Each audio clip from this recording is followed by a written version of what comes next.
My parents forgot my birthday 3 years in a row to prioritize my sister's tantrums, but after 15 years of being ignored, I chose myself. My parents forgot my birthday 3 times because their golden child threw another tantrum. After 15 years of neglect, growing up, my family looked pretty normal from the outside. But inside, it was like we were living in 2 different worlds. I was the older brother, just by a year, but in our house, it felt like I was from a different planet compared to my sister. My sister, Emily, was born with chronic health problems and a physical disability. Her life was a series of doctor's visits, special accommodations, and a lot of pain. Mom and Dad did everything to make her life smoother and happier, which I understand, but it meant they didn't really show up for me in the same way. From as early as I can remember, my role was the healthy one, the easy kid, which meant I was expected to fend for myself a lot. My parents were always making special time for Emily, planning things that could accommodate her limitations. That stuff takes a lot of time and energy, I know, but it left little room for anything else, including me. When Emily and I were little, I remember being excited about family outings, thinking maybe this time we'd all go together. More often than not, I ended up staying with the neighbor or dropped off at Aunt Linda's place. It was always, "We'll bring you next time," or "It's just easier if Emily doesn't have to travel too far today." Those next times for me seemed to never come. It wasn't just the trips, it was the everyday things too. Playing in the park, going for ice cream, or just watching a movie together. They always chose something that fit Emily's needs, which I understand. She needed more care. But it often felt like they forgot they had another kid who also wanted to feel like part of the family. I think the first time I really felt the sting of being the forgotten one was during one of my birthdays. It must have been my 8th or 9th birthday. There was no party, no special dinner. I woke up that day thinking maybe they had a surprise planned, but the whole day went by, and nothing happened. They had taken Emily to a concert she had been looking forward to, something they had planned for months, and it just so happened to fall on my birthday. They came back talking about how much fun it was, how it was such a good show, and I just sat there feeling pretty invisible. The next day, my mom realized they'd missed my birthday and tried to make up for it by handing me a $5 gift card they had picked up last minute. It was a kind gesture, sure, but it felt so afterthought, so insignificant compared to the effort they put into making sure Emily could see her favorite band live. As we got older, this pattern didn't really change. It was always about what Emily needed, and I was expected to understand, to not make a fuss. I spent a lot of time alone or at friends' houses, anywhere I felt a bit more seen. I remember one year I was turning 10, double digits, a big deal for any kid.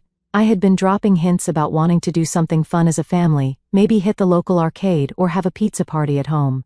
But as the day drew closer, I could tell nothing was planned. No whispers of secret plans, no hidden gifts around the house, nothing. On the morning of my birthday, it was like everyone had forgotten. There was no happy birthday at breakfast, it was just cereal as usual, and conversations about what Emily needed for the day. She had been having a rough week health-wise, so I understood the focus was on her, but it stung. It really did. I went to school that day hoping my parents would remember and maybe surprise me when I got back home, but when I walked through the door that afternoon, it was clear that wasn't happening. There was no surprise, no cake waiting on the counter. My mom was on the phone, sorting out some new therapy sessions for Emily, and my dad was at work, as usual. It felt like any other day, except it was supposed to be my day. I didn't say anything. What was the point? It wouldn't make them remember or care. I just went to my room and tried to make the best of it. My friends at school had said happy birthday, and even pulled together some change to buy me an ice cream at lunch, so that was nice. It helped a little, made the day feel a bit less ordinary. The next day, my mom must have seen the date on something because she suddenly realized they'd missed my birthday. She apologized and said things had just been so hectic with Emily. I nodded, said it was okay, but it wasn't really. They promised we'd do something that week to make up for it. Come the weekend though, plans fell through again. Emily wasn't feeling up for going out, and instead of maybe doing something at home, we ended up just watching some of her favorite movies.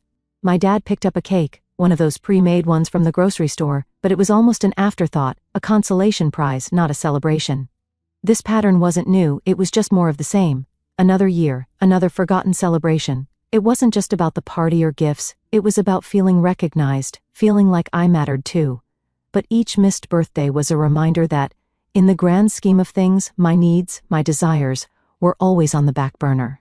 By the time my 12th birthday rolled around, I had lowered my expectations. I didn't bother hinting or asking for anything. It was easier not to hope for something that wasn't going to happen. That year, I spent my birthday like it was just any other day. I did my homework, played video games, and helped around the house. My parents did remember to say happy birthday this time, at least. There was a quick hug, a brief acknowledgement, and then back to the usual routine. Emily had a doctor's appointment that day, so most of the attention was on getting her ready and out the door. I think that was the birthday that hurt the most. Not because it was dramatically bad or anything crazy happened, but because it was so painfully normal. There was no neglect out of malice, it was just neglect out of habit. They were so used to pouring all their energy into Emily's needs that mine just didn't register on their radar. It wasn't just birthdays either. School achievements, hobbies, things I was proud of, they all just sort of got nodded at and then brushed aside. As I got older, the disappointment started to harden into something else, resignation. I stopped expecting things to be different. Friends' birthday parties were a glimpse into what it could be like with parents who planned and celebrated their kids. I enjoyed those moments, basked in the warmth of those celebrations, and then went home to my reality. In therapy, when we started going a few years later, one of the therapists pointed out that these missed moments were significant. They weren't just little slips, they were patterns that showed where the priorities lay. Discussing it in those sessions, I tried to express how these patterns made me feel unimportant, secondary. My parents listened, but there was always an excuse, always a reason why things had to be the way they were. They promised to try harder, to be more aware, but the habits of a lifetime are hard to break. Looking back now, I can see how these early experiences shaped my expectations about life and relationships. They taught me to not ask for too much, to not expect too much. That way, you can't be disappointed. But they also taught me about the kind of parent I want to be someday, someone who remembers, who celebrates each child for who they are, not just what they need. My grandparents were the unsung heroes of my childhood. With my parents usually wrapped up in the endless cycle of managing Emily's health issues, it was Grandma and Grandpa who stepped in to fill the void. They didn't do anything extraordinary, but in my world, they were a beacon of normalcy and warmth, a contrast to the cold at home. Grandma had a way of making every little thing seem special. She had this old, faded recipe book, and every time I visited, she'd let me pick a recipe to try out together. It didn't matter if it was her famous chocolate chip cookies or something as simple as spaghetti, it was our thing. It was during these cooking sessions that she'd share stories about her own childhood, about the mischief she got into with her siblings. I lived for those stories. They were a window into a world where I felt connected, where I wasn't just the other child. Grandpa, on the other hand, was the quiet strength of the pair. He was a man of few words, but he had a presence that made you feel secure. He loved model trains, and the basement of their house was dedicated to his elaborate setups. He'd spend hours down there tweaking and fixing, and I was always welcome to join. It wasn't just about the trains, it was about sharing something he loved with me, something that wasn't overshadowed by the constant concerns that hung over my family. Their house was my refuge. The days I spent there were the days I felt most like a kid, not just a bystander in my sister's life. They celebrated every report card, every small achievement that my parents often overlooked. When I scored my first goal in soccer, Grandma made a cake, and Grandpa put up a little display in the living room with the ball I'd used in the game. They made it seem like the biggest deal, and that meant everything to me. But life has a way of reminding you that nothing stays the same. 3 years ago, Grandma got sick. It wasn't sudden, it was a slow decline that seemed to parallel the gradual fading of my childhood innocence. Her vibrant energy dimmed, and the kitchen, once the heart of our interactions, grew silent. I watched helplessly as the disease took hold, turning our cooking sessions into brief, strained visits where she'd mostly sleep, while I sat by her side, holding her hand, missing her even though she was right there. When she passed away, it was like losing a part of my foundation. The funeral was a blur, a procession of people offering their condolences, saying how wonderful she had been, how she'd be missed. I nodded, thanked them, but inside, I felt a hollowing out, like someone had scooped out the center of me. Grandpa changed after Grandma's death. The spark that had been in his eyes when he showed me a new train setup or told a joke faded. The basement gatherings became less frequent, and then stopped altogether. He moved through the days mechanically, a routine without joy. The model trains gathered dust, and our conversations grew stilted, both of us lost in our grief. It wasn't long before the decision was made to move him to a nursing home in another city. The house, too big and too full of memories, was too much for him alone. I understood the reasons, but it felt like another anchor being lifted, leaving me adrift. Our visits became monthly trips that were more about ensuring he was okay, rather than sharing in anything meaningful. I'd sit in the sterile visitor room, making small talk, both of us avoiding the gaping absence that Grandma left behind. With Grandma gone and Grandpa far away, my buffer against the loneliness at home was gone. The transition back to life where my sister's needs dominated was harder than ever. The contrast was stark. Where my grandparents had made me feel seen, at home I was more invisible than before. The routines continued. Emily's needs continued to shape our family life, and I continued to fade into the background. The isolation wasn't just physical, it was emotional. During family gatherings, conversations would circle around Emily's latest treatments or her challenges. I'd chip in where I could, try to share bits about school or friends, but it often felt like speaking into a void. My words seemed to dissipate the moment they left my lips, unimportant and fleeting. Even at school, I started to withdraw. Friends invited me to hang out, but I found myself declining more often, opting instead to spend time alone. It was easier than explaining why I was down or why I didn't feel up to pretending everything was okay. They knew about Emily, of course, but no one really understood the full weight of living in her shadow, of having my own needs and desires perpetually sidelined. The worst part was feeling guilty for these feelings. Emily didn't choose her health issues, and I knew my parents were doing their best under tough circumstances. But knowing that didn't ease the sting of neglect, nor did it fill the growing gap within me, a space where familial warmth once lived. As I navigated this new reality, I realized that I needed to find new sources of support, new ways to feel valued. I turned to teachers, to coaches, any adult who might offer a word of encouragement or a moment of recognition. Each small acknowledgement felt like a lifeline, a reminder that I could be more than just the healthy sibling, more than just the other child. Looking back, losing my grandparents not only marked the end of their physical presence in my life, but also the end of my childhood in many ways. It forced me to face the imbalance in my family head-on and to start seeking ways to carve out my own space, my own identity, independent of the family drama that had so long defined me. Sibling rivalry is typical in most families, but when your sibling has special needs, the dynamics can shift drastically. The term rivalry doesn't even feel right. It's not like we were ever competing on the same level. Emily's needs always came first, which I understood on a rational level, but emotionally, it was a whole different story. It all came to a head one evening that felt like any other at first. I was in the middle of a gaming session, a rare moment of relaxation in a house that often felt more like a revolving door of therapists and medical crises. Emily was having a tough day, more pain than usual, which made her short-tempered and moody. Mom and Dad were doing their best to comfort her, but nothing was really working. That's when things took a turn for the worse. In her frustration, Emily lashed out. It wasn't the first time she had a tantrum, but this time, my gaming console bore the brunt of her anger. Controllers flew, the console crashed to the floor, and the game I was in the middle of vanished into a screen of static.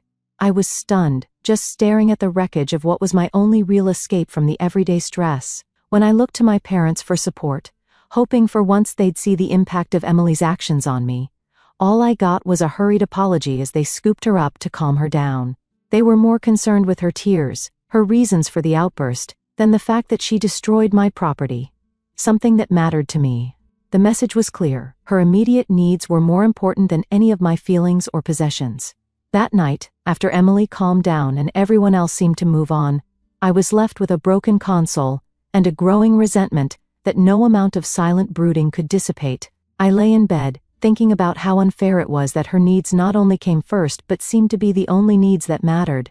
It wasn't her fault she was in pain or that she had limitations, but why did that mean I had to be the collateral damage? Over the next few days I tried to brush off the incident, but the frustration simmered. I found myself snapping over small things, withdrawing further into myself.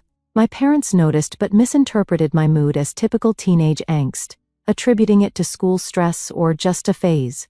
They suggested maybe I needed more sleep or should try talking to someone, like a counselor at school. It felt like another dismissal, another way of saying that my problems weren't as significant.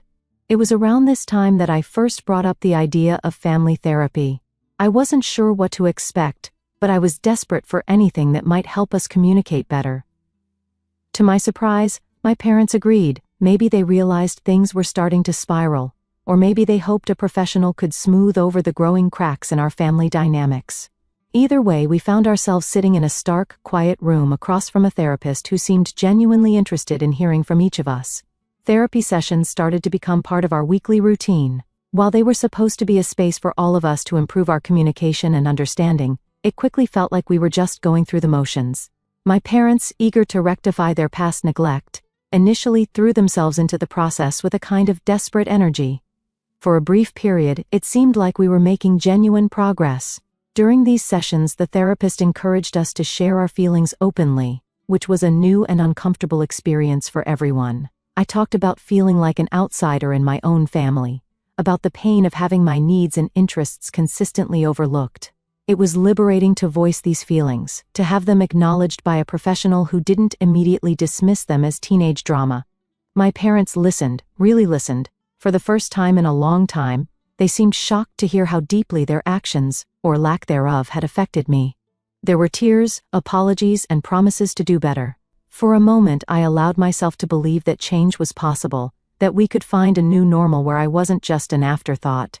To put these good intentions into practice, we started implementing more structured family time. It was decided that once a week, we would do something as a family that didn't revolve around Emily's medical needs or preferences.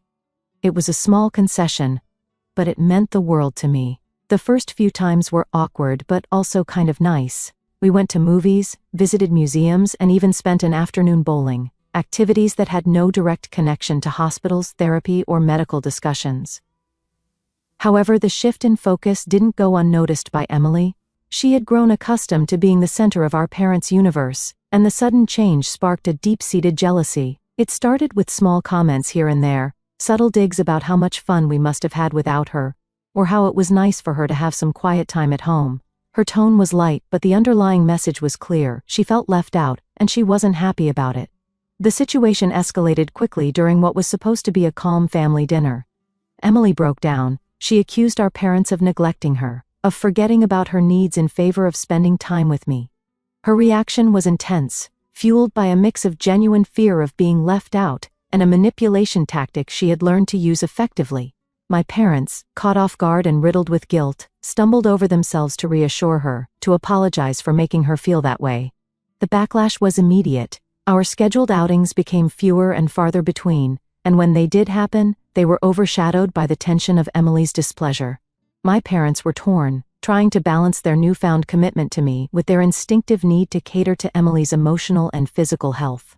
It was a balancing act they couldn't manage, and slowly but surely, things started to revert to how they had always been. Feeling guilty and responsible for the turmoil, I suggested maybe we should just go back to how things were before. Maybe it was easier if I just sucked it up and let things be centered on Emily. But the therapist, to their credit, pushed back. They pointed out that this reaction was exactly why we were in therapy, to break these unhealthy patterns, not to reinforce them. So we continued with the sessions, each one becoming more charged than the last. Emily's feelings of jealousy and abandonment became a central theme, and much of our time was spent addressing her fears and insecurities. It felt like we were moving backward, focusing on her even in a space that was supposed to be about fixing the broader family dynamics. In a particularly heated session, Emily made a startling accusation. She claimed that our parents were favoring me over her, that they loved me more because I was the normal one. The accusation stung, and it threw our parents into a tailspin of self-doubt and confusion. They reassured her, sometimes at the expense of their own emotional well-being, and certainly at the expense of the progress we had made. It was a painful cycle to watch, and even harder to be a part of. I began to feel like the villain in my own family story, simply for wanting a bit of the attention and love that came so freely to Emily. I found myself withdrawing again, pulling back from the therapy sessions, and from my efforts to be more present in the family. What was the point if it only caused more pain? The breaking point came when my parents, in an effort to manage Emily's increasing distress, suggested we all attend a different therapist, one that could perhaps offer a new perspective on our family's issues. They thought maybe a fresh start could smooth things over, but I saw it for what it was. An attempt to placate Emily and perhaps find someone who would tell them they were doing the right thing by focusing so much on her. I felt defeated. All the talks, all the sessions, all the promises of change. It seemed like they were just empty words, easily blown away by the first sign of difficulty.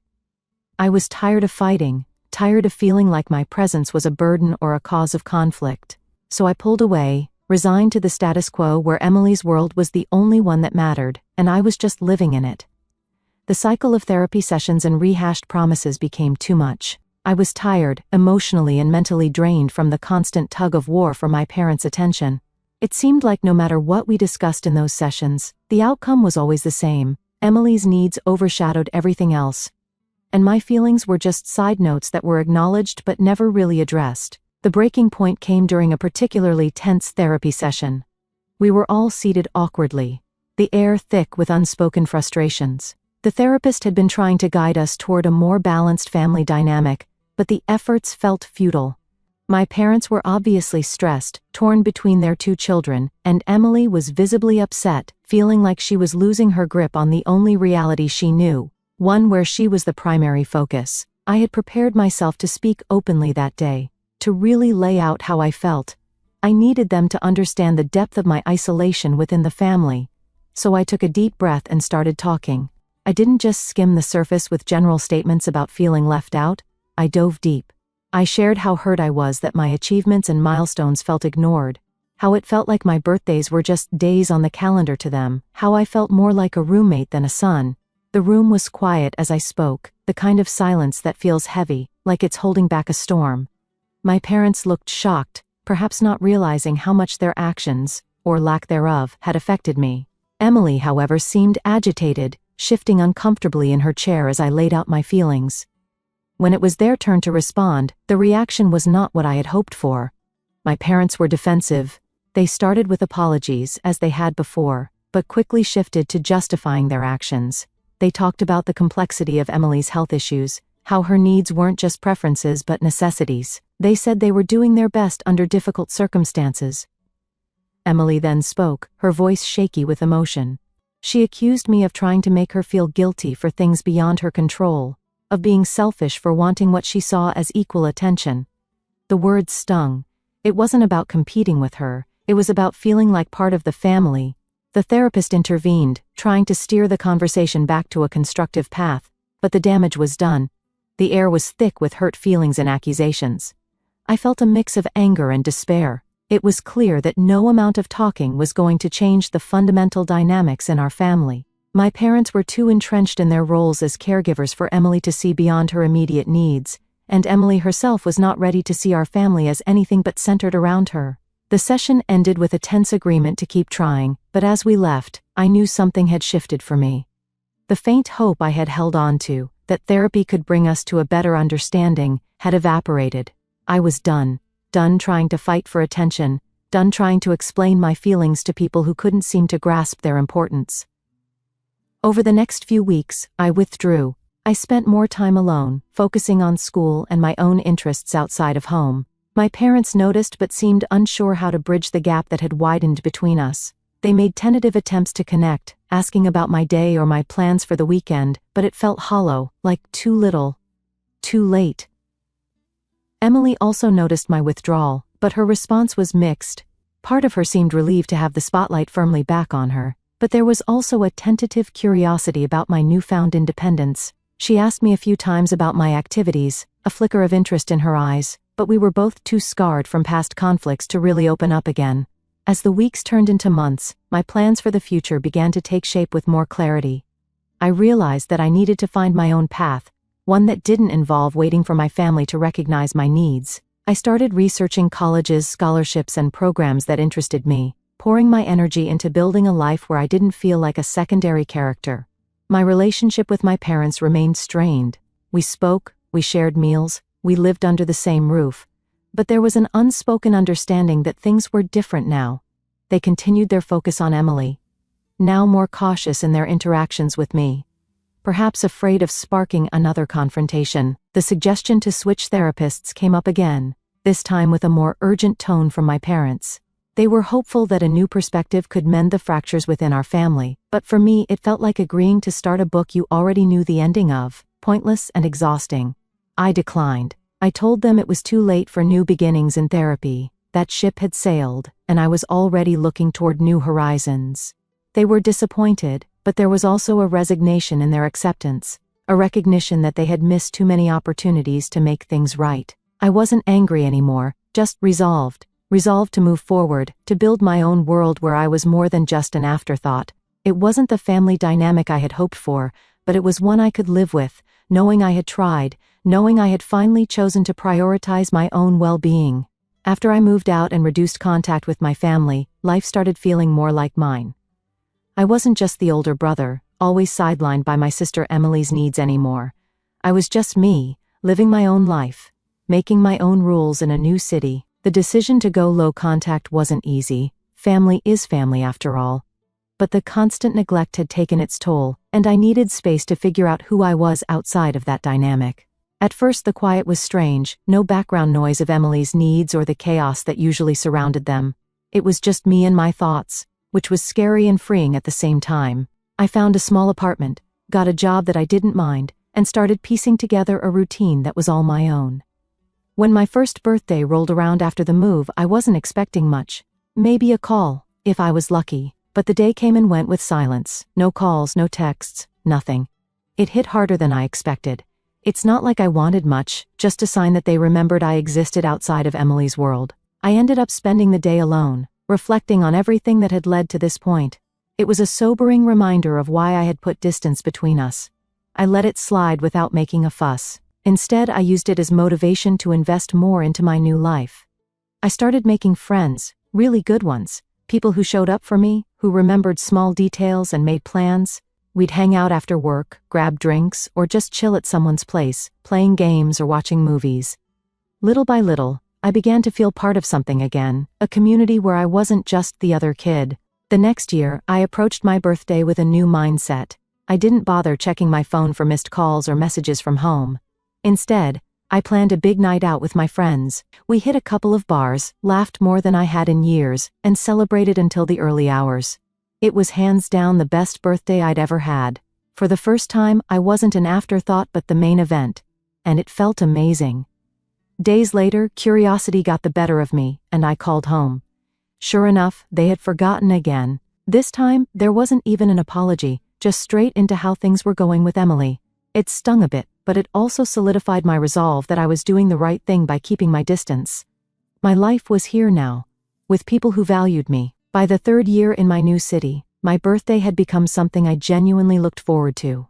I threw another big party, this time even bigger. We rented out a space, had a DJ, the works. It was a blast. Friends, both old and new, showed up to celebrate. It was during this party, surrounded by people who cared about me, that I fully realized the weight of what I had been missing out on all those years. Once again, I made that after-the-fact call to my family. As expected, they had forgotten my birthday once more. But this time, I didn't even bother bringing it up. We chatted briefly about mundane things, and that was it. That call was short and perfunctory, a stark contrast to the warmth and joy of my celebrations. It confirmed that, while they were my family by blood, my real family was made up of the friends who stood by me. The difference in these relationships was stark. With my friends, I was never an add-on, I was integral. They didn't just remember my birthday, they made it special. They didn't just listen to how my day went, they were a part of my day. We supported each other through job changes, breakups, successes, and failures. We built a network of mutual care and respect, something I had always longed for but never quite experienced with my own family.